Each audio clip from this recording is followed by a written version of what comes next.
Good afternoon, everybody. I'm going to try to start the video so it's not like a weird face at the beginning. I think we're good now.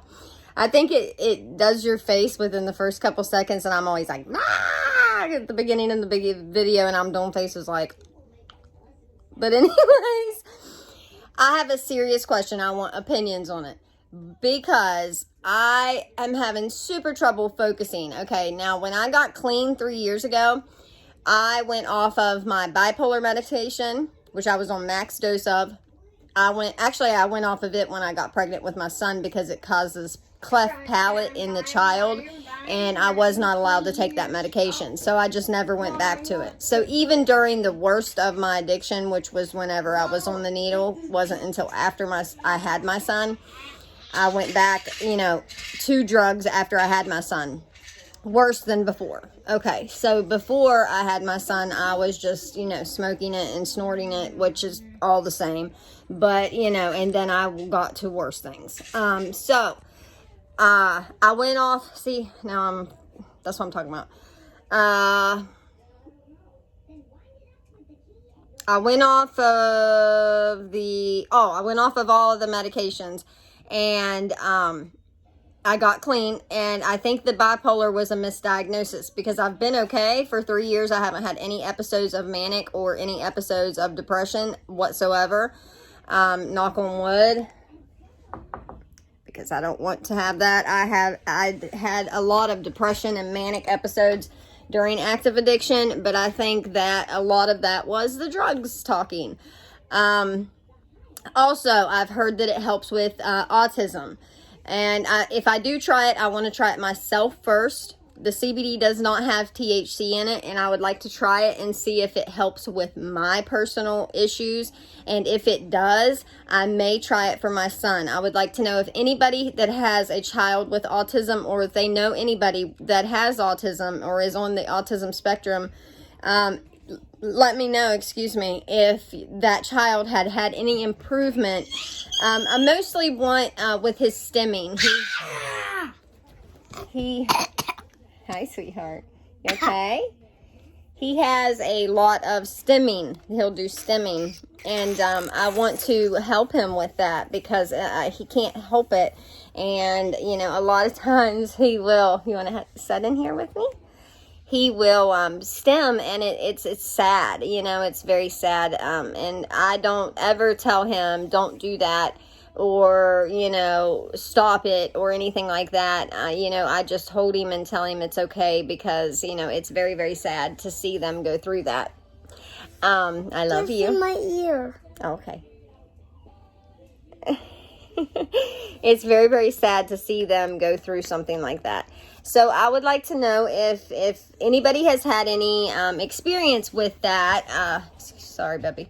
Any experience with the CBD for autism or with the ADHD. Now, like I said, I do think that the bipolar was a misdiagnosis because I haven't had any episodes or anything like that.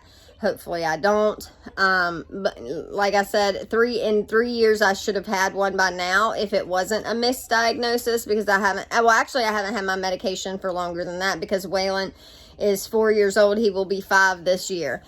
So I haven't had it for almost 5 years because I haven't taken the bipolar medication since I was pregnant with him. Like I said, they took me off of it because it causes the child to have cleft palate. So I had to go off of that medication, which was extremely hard for me being pregnant. And they did keep me on. I was on the oxycodone 30s as well when I was pregnant, and they kept me on the oxycodone 30s while I was pregnant because they had to take me off of the bipolar medication. They could not take me off of both medications, and they said it was more dangerous for me to be on the bipolar medication than what it was for me to be on the oxycodone 30s.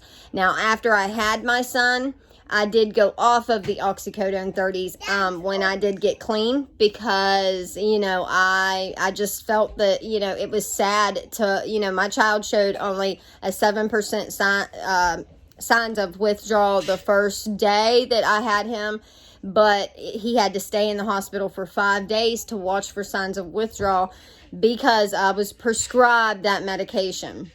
And I was extremely upset about this because they did not tell me that my child would have to be on a withdrawal unit.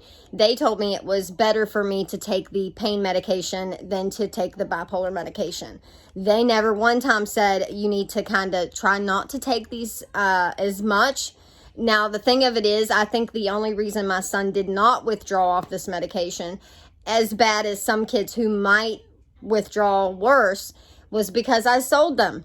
I didn't get them to do them. Now, whenever I was not pregnant, I did. I smoked them. I shot them. I did all that. But when I was pregnant, I very rarely took them. I only took them when I had to go in for a doctor's appointment, just so they would be in my system enough for me to keep getting them while I was pregnant, because I sold them because I didn't have a job, and it helped me to buy things I needed for the new baby coming.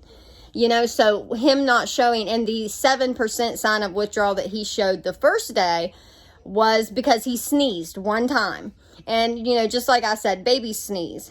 I don't think it was a withdrawal. I think he just sneezed, But who knows? He had no shaking or anything like that, thank God. But I'm just so grateful today to not be on any medication. So if you can give me see, there I went on a complete different thing. There's my ADHD.